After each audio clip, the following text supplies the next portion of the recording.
Bonjour, vous êtes sur Mandarin TV. Aujourd'hui, nous avons l'honneur et le plaisir de recevoir l'artiste peintre franco-chinois Feng Xiaomin.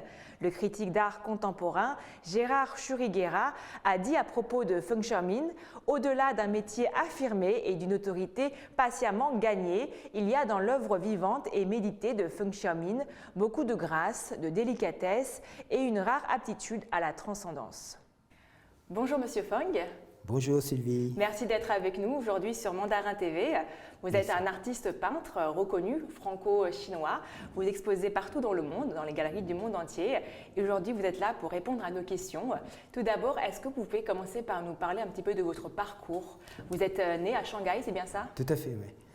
Je peux commencer par rapidement faire un petit tracé de mon trajectoire artistique. Oui.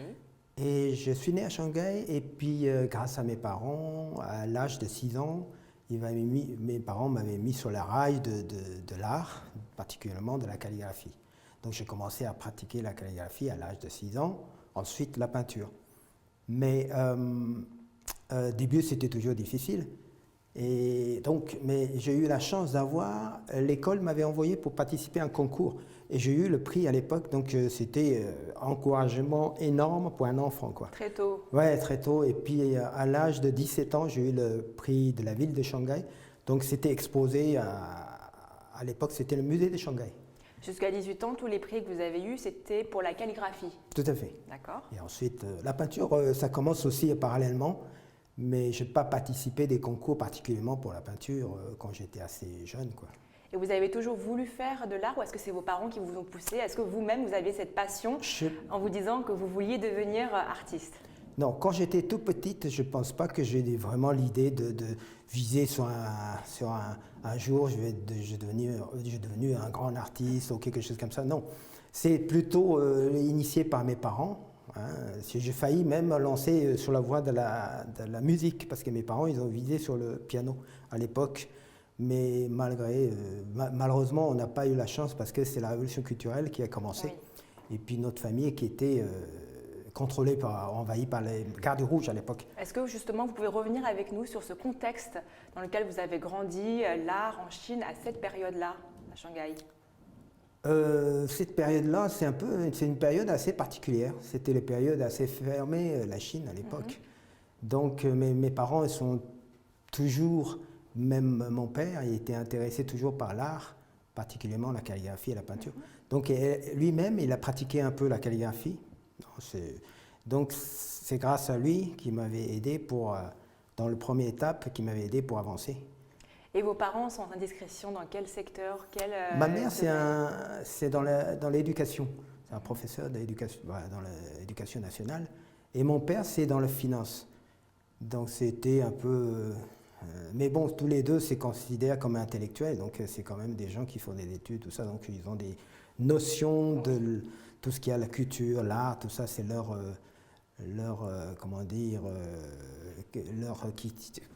qui tient beaucoup leur cœur au niveau de l'art, culture, quoi. Ouais. Et à ce moment-là, quand vous êtes à Shanghai, quels artistes, pas forcément peintres, quels artistes vous inspirez déjà, des artistes étrangers? À l'étranger, il n'y en a pas beaucoup à l'époque, parce que la Chine était fermée à l'époque, parce que j'ai grandi de l'année 60 jusqu'à 1970, c'était à l'époque, la Chine est fermée. Jusqu'à, après le décès de Mao Zedong, la Chine, grâce à Deng Xiaoping, commence à ouvrir, voilà. Donc jusqu'à 80, avant 80, c'était quand même assez fermé. Donc je n'ai pas eu trop de chance d'avoir des contacts directs avec des arts occidentaux, tout ça. Mais bon, on avait vu des revues de temps en temps, mais c'est des très mauvaises impressions, tout ça. Donc on n'a pas eu vraiment... Vous n'aviez pas aussi à l'époque, comme on peut l'avoir maintenant, des sources d'inspiration d'autres artistes qui vous ont inspiré par leur travail? Plutôt l'artiste, dans ce cas-là, c'est plutôt l'artiste chinois, de l'ancienne génération, tout ça, ouais. Est-ce que vous pouvez nous en citer quelques-uns? Oui, à l'époque, j'ai beaucoup aimé, c'est comme Qi Baishi, Zhang Daqian, des grands maîtres. Et puis il y a d'autres, bien sûr, Wang Zhou, plein d'artistes, y compris celui de Shanghai à l'époque, il y a pas mal. Et donc on est baigné dans cet art-là, quoi, plutôt. Et à quel âge vous êtes arrivé ici en France? Vous êtes sorti de Shanghai? J'ai quitté la Chine en 88, donc je suis arrivé en 1988 à Paris. Et puis grâce à une rencontre avec mon premier couple français qui m'avait aidé à l'époque pour vendre mes œuvres à travers leur réseau un peu amical. Oui. Et donc je vais profiter de cette occasion pour remercier ce couple, monsieur et madame Gréau, Oui, qui habite à Vendée d'ailleurs, très très grand ami, et puis qui m'avait soutenu, aidé. Et c'est grâce à eux que je suis là, quoi. Donc plus tard, bien sûr, quand je suis arrivé, donc je suis entré à Paris, au Beaux-Arts de Paris. Au début, c'était un Beaux-Arts à l'ouest de la France, à Nantes, tout ça, à La Roche-sur-Yon. Ensuite, à Paris. Et donc, grâce à l'école de Beaux-Arts qui m'ouvre encore un autre orient vers la peinture un peu plus occidentale. Oui. Parce qu'au début, je fais la peinture plus classique chinoise sur le papier de Chine. Quand je suis arrivé, j'ai essayé de résister, mais rapidement, j'ai bien compris que ce n'est pas une culture de ici, quoi. C'est pas très vendeur aussi, puisqu'il faut voilà, quand même vivre de son c'est pas métier. La même couture. Donc, il faut comprendre, une fois compris, donc on peut tout à fait accepter. Et vous étiez venu ici en France, à Paris, dans le but de poursuivre vos études, en apprendre plus sur peut-être la peinture, l'art français, européen, ou c'était simplement pour poursuivre un autre rêve ici à Paris? Je pense qu'à l'époque, même si la Chine n'était pas encore ouverte, on a déjà un petit peu l'information ou des notions comme quoi le pays le plus important dans ce monde, dans le domaine de l'art, c'est quand même la France. Oui. Et puis il y a l'Italie, il y a la France et l'Espagne aussi un peu, mais particulièrement la France qui nous tire beaucoup. Et donc du coup, j'ai toujours rêvé un jour si j'arrive à voir la France pour essayer de prendre quelque chose. Donc du coup, je suis arrivé. Et puis finalement, c'est vrai que grâce à la France que j'ai eu beaucoup de... La peinture, la France qui m'a aidé à améliorer ma peinture.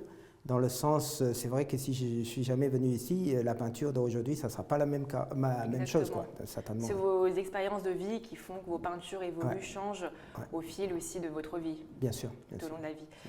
Quand vous êtes venu ici à Paris, durant les premières années, comment est-ce que vous pouvez nous décrire un petit peu votre vie d'artiste? Est-ce que c'était compliqué? Au début, c'était très difficile. Oui. Comme je ne parle pas français du tout quand je suis arrivé en France, je n'ai jamais pensé que... Je parle l'anglais à l'époque, mais je pensais qu'en France, les gens ils parlent l'anglais. Non, finalement, non. Et j'ai eu une première surprise. Ensuite, la peinture. Et deuxième surprise, c'est que je pensais la peinture, peinture chinoise, il peut avoir des gens intéressés, mais finalement, c'est quand même comme l'écriture est différent.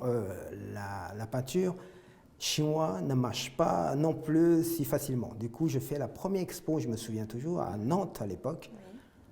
J'ai un ami peintre français, d'ailleurs Pedro, qui m'avait trouvé un lieu, qui est un très grand ami de moi aussi, je lui remercie, qui m'avait trouvé un lieu pour faire la première expo de 20, je me souviens à l'époque, c'était 28 tableaux. Et j'ai rêvé début, parce qu'on a, sur le plan financier, c'était difficile. Début de l'année 80, la Chine, c'est pas encore le jour comme le niveau d'aujourd'hui. Donc on sort, on n'a pas beaucoup de réserves de monnaie. Du coup, j'avais vendu tant de peintures, tout ça, mais finalement, une fois l'expo est finie, rien vendu, donc zéro vente. Mais aujourd'hui, quand je réfléchis, c'est quelque chose de très porteur pour moi, finalement non vendu, parce que ça me réveille un peu pour réfléchir comment tu vas avancer sur ce chemin-là si tu veux continuer sur la voie de l'art. Parce que votre objectif, quand même, c'était de pouvoir en vivre, en tout cas, bien ici, sûr, voilà, bien en sûr. France. Ça, c'est minimum de choses pour qu'un artiste, s'il veut continuer sur le chemin, quoi. Oui. Vous avez dit tout à l'heure que vous avez commencé avec l'enseignement ici à Paris, à l'école des Beaux-Arts. Vous pouvez nous dire combien de temps ça a duré et vous enseignez à ce moment-là la calligraphie chinoise? Est-ce que c'était le sujet? Je suis rentré à Beaux-Arts, c'était Paris, c'était 88. J'ai resté jusqu'à presque 1991, oui, 3 ans à peu près. Ensuite, 1997, Beaux-Arts qui m'avait contacté, m'avait redemandé si je peux renseigner un Beaux-Arts. Donc j'ai donné des cours ensuite pendant 3 ans à peu près. Et à l'époque, je me suis dit, tout au début, j'étais très content parce que c'est quelque part, ça m'aide aussi pour équilibrer ma recette, entre guillemets, parce que j'ai besoin quand même de vivre. Donc en France, à Paris, la vie coûte cher, tout ça. Donc si je n'ai pas des revenus réguliers, voilà, constants, c'est difficile.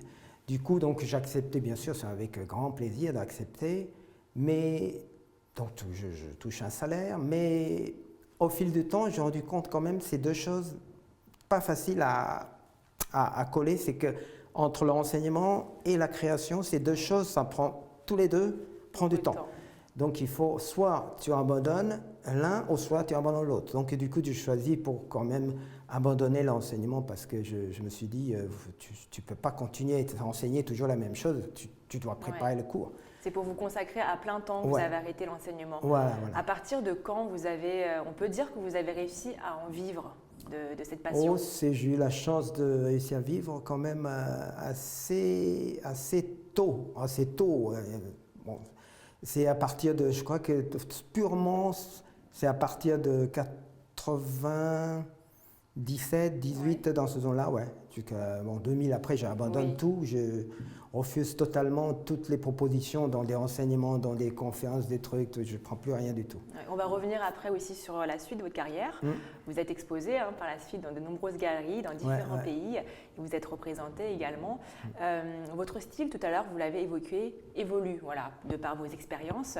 Aujourd'hui, comment est-ce que vous pourriez qualifier votre style? Alors, le style, à mon avis, c'est pas vraiment, je préfère les autres, ou les critiques d'art, qui qualifient mon style, parce que moi-même, je crée mes pièces et j'ai ma propre sentiment. Mais le but, c'est quand même le public qui qualifie, qui donne l'impression vis-à-vis de mes peintures. Alors, je vais tourner ma question autrement dans ces cas-là. Que dit-on justement de votre peinture, de votre style? Alors, si tu veux vraiment avoir la réponse de ma part, je préférais, par hasard d'ailleurs, j'ai vu une phrase de Matisse un jour, qu'il a dit que, c'est ce qu'il a dit, c'est dans ses créations de rêve, c'est-à-dire dans la peinture, qui imagine et qui rêvait, c'est un art d'équilibre, de pureté et de tranquillité. Mais moi, un jour, quand j'ai vu la phrase, je dis c'est exactement, c'est ce que mes peintures qui reflètent. C'est ce que vous voulez véhiculer. Voilà. En tout cas, quand on regarde vos peintures qui défilent aussi derrière les écrans, on a une impression que la nature est omniprésente dans presque toutes vos créations. Est-ce que c'est votre source principale d'inspiration? Oui, la nature, c'est la principale source quand même de tout pour alimenter mes peintures, bien sûr. D'accord. Et puis, bien sûr, la vie quotidienne appartient aussi à la nature. Ouais. Vous avez parlé tout à l'heure de la calligraphie, qui était quand même votre première passion, si je puis dire, là où vous avez commencé. Tout à fait. Est-ce que dans vos tableaux actuels, dans vos peintures actuelles, qui sont abstraits, contemporains, est-ce qu'on retrouve justement une touche de calligraphie, des éléments de calligraphie ou des éléments de la culture chinoise, vos origines? Oui, je pense que dans ma peinture, vous allez voir, des fois, c'est pas apparaître visuellement comme ça, des fois, c'est l'intérieur de la peinture, mais avant tout, la calligraphie qui m'aide, surtout, c'est pour maîtriser les coups de pinceau. Et puis ensuite, l'espace, pour la maîtrise de l'espace. Ça, c'est très, très important dans la calligraphie. Ouais. Donc, la peinture, c'est la même chose. Coup de pinceau et l'espace. C'est les deux choses phénoménales à maîtriser. Avec la calligraphie, c'est ce qui vous a beaucoup aidé. Par exemple, je sais que vous n'avez pas de nom pour vos tableaux, donc c'est dur de les nommer. Hein. Vous avez un tableau tout à l'heure qui passait sur les écrans, rouge. Avec un rouge profond, rouge foncé. Après, c'est sujet à interprétation. Par exemple, moi, quand je vois ce tableau, j'ai aussi en tête la Chine, parce que forcément, on a aussi la couleur rouge. C'est symbole. Voilà, le drapeau, même si ce n'est pas les mêmes nuances, mais tout ce côté-là, voilà, rouge, Shanghai, peut-être, tout cet univers qui nous vient. C'est vrai que dans le temps, je ne fais pas beaucoup de rouge, les tableaux rouges. Mais un jour, je me suis dit, je vais tester le rouge, parce que c'est rouge, c'est quelque chose d'assez difficile. À travailler ou même à reproduire photographiquement, c'est difficile. Parce le rouge représente la passion aussi, la force, la puissance. Bonheur aussi. Tout à fait, exactement, beaucoup dans la culture chinoise. On le remarque dans vos tableaux puisqu'elles sont inspirées de la nature, qu'il y a beaucoup de vert, de jaune, de bleu, toutes les nuances qu'on peut trouver. Et on a parlé tout à l'heure, Monsieur Funk, du Covid. Hein. On a parlé d'une période en fait bouleversée, compliquée, durant laquelle vous avez peint tout autant, parce que vous n'avez pas voyagé. Hein. Est-ce que justement cette période a eu un impact, une influence sur vos toiles, sur vos peintures, sur votre état d'esprit peut-être? Oui, certainement. Mais des fois, il y a des choses presque inexplicables, parce que c'est des sentiments à l'intérieur. Oui. Et on ne réfléchit même pas, parce que c'est pas quelque chose, tu réfléchis, non, sans réfléchir, on sent quelque chose, il sort. Et sans passer par le cerveau même, il sort tout seul. Mais bien sûr, il y a les cerveaux qui travaillent dedans obligatoirement, mais sans réfléchir, quoi. Donc naturellement, je pense que pendant la période de Covid, il y a des choses qui se passent. D'ailleurs, dans l'ensemble d'expos dernières chez Opera Gallery, il y a un seul tableau que j'avais titré, parce que ce jour-ci, je finis ce tableau, je sens il y a une sorte de lumière divine. Donc du coup, j'ai nommé, j'ai titré ce tableau, quoi. La lumière divine, c'est ça? La lumière divine? Oui, je crois que c'est ça le tableau, le titre, oui. Parce que c'est vraiment particulier, ce tableau, la lumière. Si je ne me trompe pas, vous avez donc 2 ateliers, un qui est pas très loin de Barbisson et l'autre à Joinville-le-Pont. Dans les deux, on est quand même plongé dans la nature, tout à fait. avec des cours d'eau, des forêts, une végétation très luxuriante. Est-ce que c'est vraiment là-bas que vous peignez, que vous arrivez à trouver l'inspiration?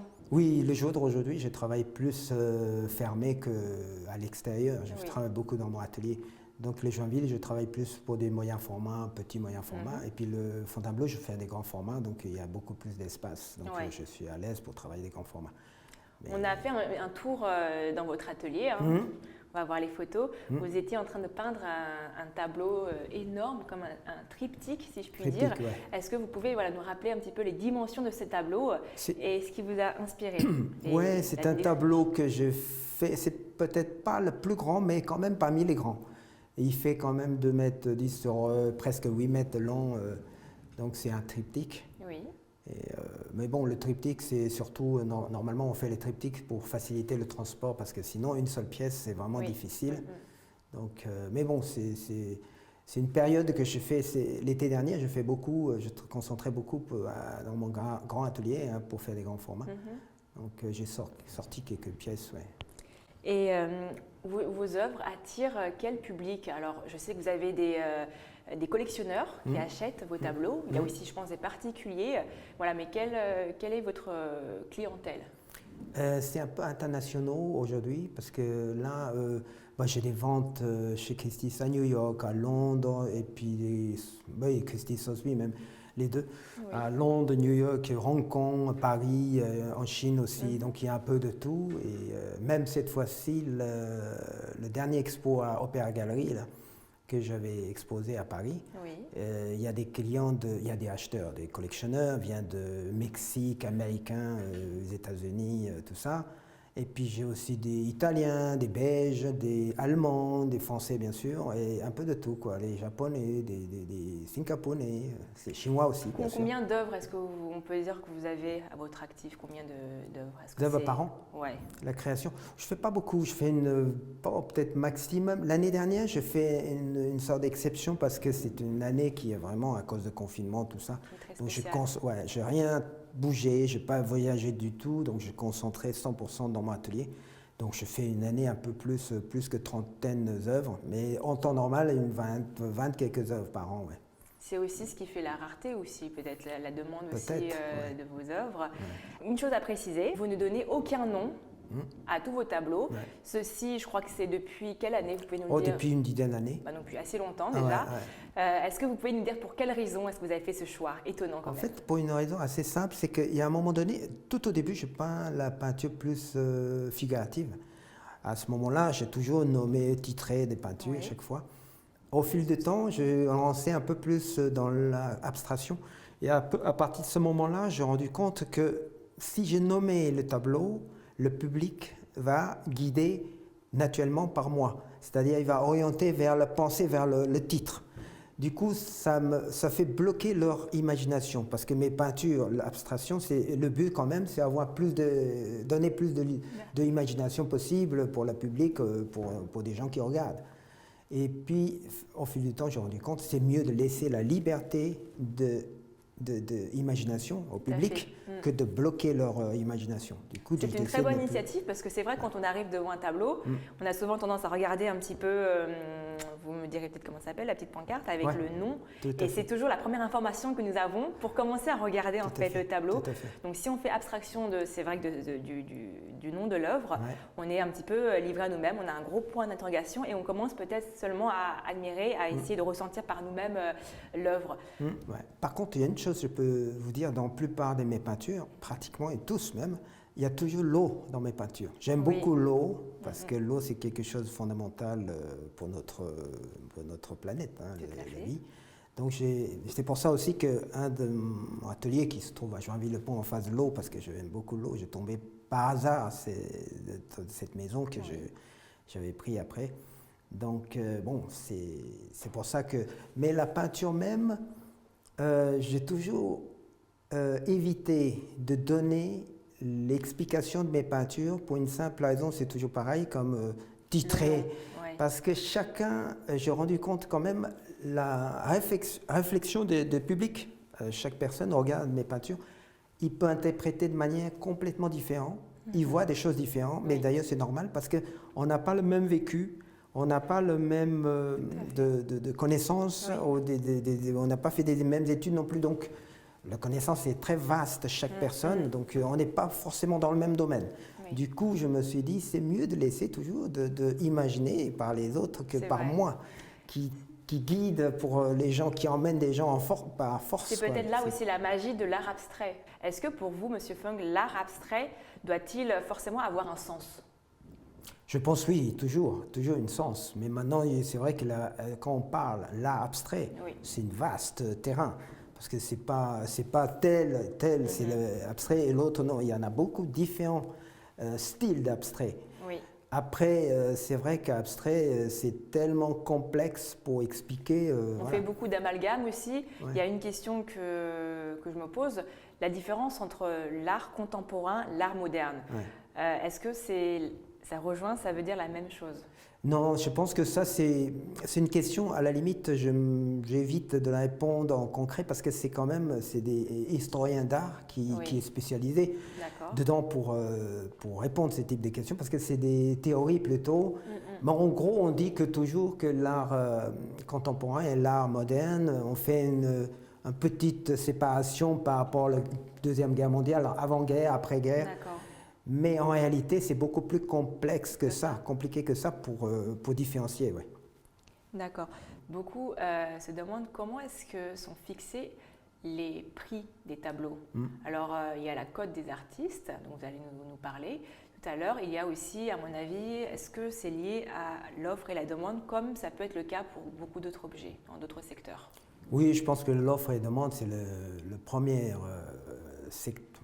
secteur pour fixer quelque chose de valeur exacte, parce que sinon c'est difficile. Si on met un prix, s'il n'y a pas d'acheteur, bon, c'est toujours compliqué. Donc ça veut dire, mais on définit toujours entre un artiste, je dis qu'un artiste, il faut minimum toujours avoir une galerie. C'est comme lorsqu'un écrivain, s'il n'y a pas d'éditeur, c'est difficile à sortir son bouquin, c'est le même phénomène. Vous êtes dans le 8e Galerie Opéra? Oui, Opéra, là je travaille principalement en France avec Galerie Opéra, mais lui il a beaucoup de galeries, il a 12 ou 13 galeries dans le monde. Donc et il y a l'international également, vous avez des clients de toute origine, de tous les pays, et que vous vous exposez aussi également dans tous les pays. Vous êtes représenté par différentes galeries, différentes maisons. Tout à fait. Donc, après, c'est vrai que le prix qu'on définit toujours entre l'artiste, le galeriste, tout ça, et puis ensuite, après, il y a des maisons de vente qui ajoutent aussi pour définir la référence d'artiste et tout ça. C'est un domaine assez particulier quand même. Tout à fait, c'est pour ça qu'on essaye un petit peu, avec votre présence, de comprendre le marché de l'art, si je puis dire, qui est quand même très vaste et complexe. Pour une même œuvre d'un artiste coté qui sera vendue à New York, à Londres ou en Italie, dans différents pays, la valeur peut être différente, le prix. Alors, pourquoi? Si ce n'est pas le galeriste, normalement c'est un artiste, à ma connaissance maintenant, s'il y a des exceptions, il peut toujours avoir, mais globalement je pense que c'est un artiste international, le prix il doit être presque pareil partout dans le monde. Mais après, si c'est passé par les maisons de vente, ça c'est autre chose, parce que l'acheteur, à cause de qualité de peinture, certaines peintures, il peut monter plus ou l'autre moindre selon la qualité de peinture. Mais globalement, si c'est présenté par les galeristes et tout ça, normalement ils s'alignent plus ou moins. Oui, on n'a pas de grosses différences de prix. Je pense pas, Dans cet aspect justement de vente, de cotation d'artistes, on a l'impression que pour pas forcément valable que pour l'art contemporain ou moderne, mais de manière générale, qui a une valeur plus sociale, plus symbolique que vraiment économique. Puisque finalement, on n'a pas de valeur intrinsèque dans l'art, la peinture. Il y a la gouache, il y a la peinture, il y a la toile, il y a bien sûr le talent de l'artiste, mais on est plus dans justement une valeur symbolique. Est-ce que vous confirmez ça? Oui, il y a toujours quelque chose de social, culturel, et puis aussi l'expérience cumulée. Oui. Renommée, bien sûr. Après, l'addition de tout ça fait la valeur, bien sûr. Mais c'est vrai que c'est comme plupart des grands artistes, Oui. c'est que c'est pas forcément le temps d'exécution qui compte pour réaliser un tableau. Si tu réalises un tableau pendant 1 an, il doit avoir un tel prix. Non, ça ne veut rien dire. Mais c'est quand même la maîtrise. La maîtrise prend du temps d'avance, c'est-à-dire que c'est comme Picasso, il a dit qu'un jour il était quelqu'un qui lui avait posé une question, comment ça se fait que vous vendez un tableau si cher, parce qu'il a passé exécuté pendant même pas 2 minutes, c'est fini. Et puis il a dit que ça c'est 42 ans plus le temps que je passais là, tout de suite là. Donc ça fait 42 ans plus 2 minutes ou 3 minutes par exemple. Mais c'est vrai que quelque part, parce que c'est les exercices fait la différence, c'est-à-dire maîtrise. Maîtrise, ça prend du temps pour maîtriser. Donc c'est ça qui fait la différence. Est-ce que vous pouvez également nous parler un petit peu de votre actualité, Monsieur Feng? En ce moment, donc, si on veut retrouver vos toiles, même si on n'a peut-être pas les moyens de les acheter, mais si on veut aller regarder, admirer vos toiles, où est-ce qu'on doit se rendre sur Paris prochainement? Oui, je pense qu'à Paris, c'est où il y a le plus de mes œuvres, c'est à Opéra Galerie. Dans le 8e arrondissement? 8e, oui, en face de l'Élysée. Donc là, c'est en permanence. Je travaille, ça fait des années, ça fait 8-9 ans que je travaille avec Opéra Galerie. Donc là, il est un peu placé partout en New York, Londres, Monaco, Dubaï, Hong Kong, Singapour, partout, quoi. Donc il y a toujours mes œuvres. Il suffit d'aller voir, même si de temps en temps, pour les demander, même il y a toujours des directeurs qui travaillent dans la galerie qui peuvent s'occuper, vous montrer mes œuvres, quoi. Et puis après, il y a des expos, bien sûr. Donc la prochaine, peut-être à Hong Kong, l'année prochaine. Et puis après, je peux avoir d'autres à Italie, des différents expos, quoi. Ça. Avant de finir, nous allons regarder quelques images de votre exposition intitulée Feng Xiaomin, composition, qui s'est tenue à l'Opéra Galerie du 30 septembre au 18 octobre 2021. D'ailleurs, l'ambassadeur de Chine en France, Lu Shaye, a visité votre exposition.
Merci beaucoup, Monsieur Feng, d'avoir répondu à nos questions.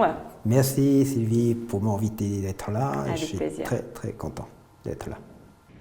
Et c'est la fin de notre émission. Vous pouvez la revoir sur notre site internet www.mandarintv.fr. Merci d'avoir été avec nous.